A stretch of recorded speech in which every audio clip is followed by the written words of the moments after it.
We want to bring some of his colleagues. We are working on it. We will make sure that we get all of them. Well, as part of efforts to combat crime in Plateau State, the State Police Command has introduced Neighborhood Watch and participatory security.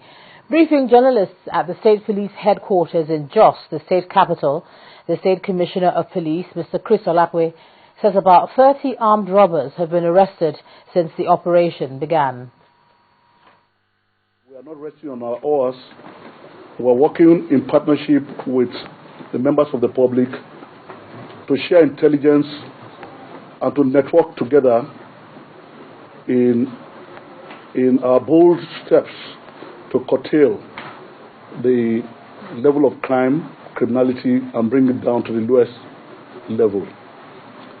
I want to assure that with man-material combination on ground, we have been able to do a lot of work to reduce the tension in the environment through consistent, persistent dialogue with all stakeholders in the area of communal clashes. And you will agree with me that that is going to be a thing of the past in the few weeks to come. We shift focus to education now, and the Vice President, Namadi Sambo, has announced the completion of 124 Almajiri schools in the northern parts of the country and promised to hand over the schools in the next few months. The Vice President spoke in Abuja at the public presentation of the 2012 Federal Ministry of Education Annual Report by the Minister of that sector, Professor Rukayatu Rufai. He also said that the project is designed to correct the social ills plaguing the country. Our correspondent Gloria Umezuki reports. Young voices echo in unison, memorizing the Quran. Here, scores of Almajiri children with torn clothes and unwashed faces move in groups with their wooden tablets and bowls. Not until 2012, when the federal government waded in with the commissioning of the Almajiri Model School to ensure equal access to education, alms begging was their only means of survival. Now, the federal government says it would hand over the schools in the next few months. We must ensure that the education received is of such quality that can enhance the capacity of individuals and the progress of the society. About 124 of the schools have been completed. In the next few months, we shall be handing over more of these schools to the state governments where they are located. Chairman of the Senate Committee on Education, Senator Uche Chukwumerije, however, expressed concern over state government's commitment towards the smooth running of the Almajiri program after the state of emergency. After the state of emergency, that the nation will go into an emergency plan in order to enable the three countries, the three states in the northeast to make up for the lost time. Presenting the 2012 annual report, the Minister of Education said the challenges of quality and mass failures would soon be addressed. Even though we are beginning to see some improvement within the failure rate, but it doesn't mean that we'll continue with that route. But let people give a chance to this administration. In the next few years, the quality of graduates will definitely improve. For now, the 10 million out-of-school children would no longer be a major worry for the country, owing to the numerous strategies put in place by the government to incorporate them into the education system.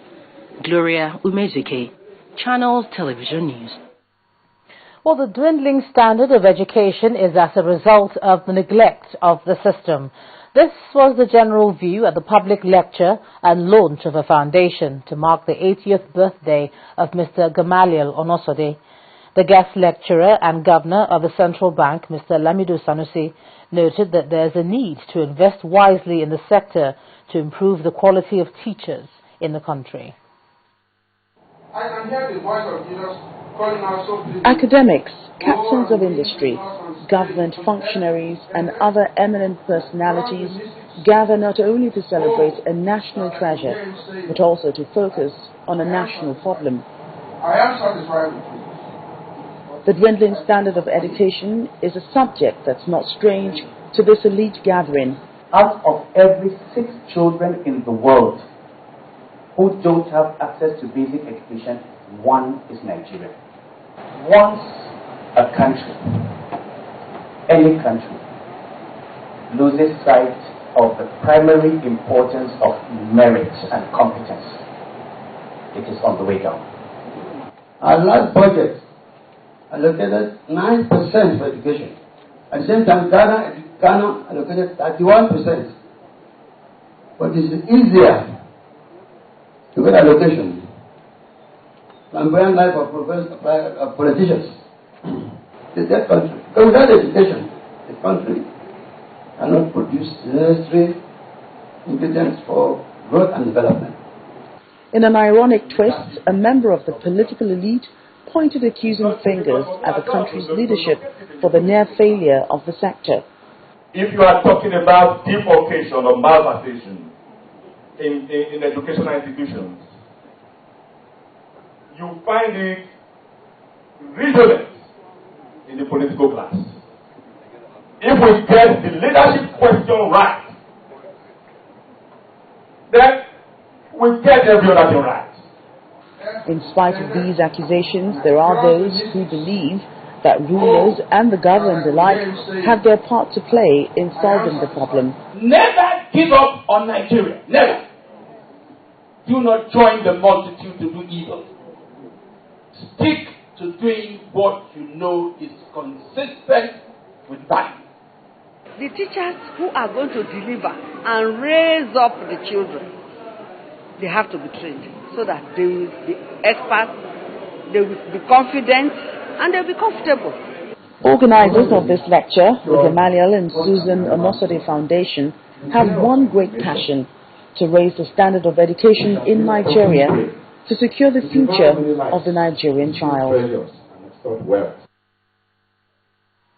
Well, away from education, the Niger Delta Development Commission has been embarking on people-oriented projects and have been commended for them. Now, that commendation was given by the Amayanaba of Opobo Kingdom, His Royal Highness Dr. Jaja V, during a visit to the NDDC chairman, Dr. Tarila Tepeba. The chairman of the NDDC board welcomes the delegation from Opobo Kingdom to the Commission's headquarters in Port Harcourt, the River State capital.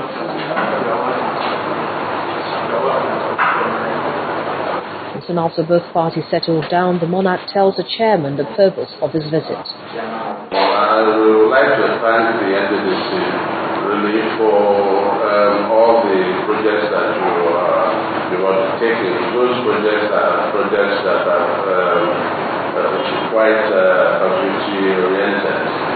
Projects like the Catholic protection of the Pakistan, which is ongoing. We hope that the funds will be made available to the contractor to complete it, because without it, the Congo stands the risk of being washed away, by erosion. So that project is very, very important to us. In his response, the chairman of the NDDC board, Dr. Tarila Tepeba, thanks King Dandison Jaja for recognizing the efforts of the Commission in developing the Niger Delta region and for presenting the people's demands in a peaceful manner, noting that NDDC can only thrive with the cooperation of people. I've also noted the projects that we mentioned, the shore protection. We want the job to be extended to yes, and we also mentioned about the electricity problem, where a contractor has been at it for over 10 years. It was an help that was pregnant. I think that this should have taken us. So I will take that up with management and we'll definitely look into it. The two parties also used the opportunity of the visit to harmonize plans to improve tourism in the Opobo Kingdom and agree it should start with the International Boat Regatta Festival coming up soon in the kingdom. Still ahead on the news at 10, the Naira hits its lowest level in 5 weeks against the dollar. That's on Business News. Join us again.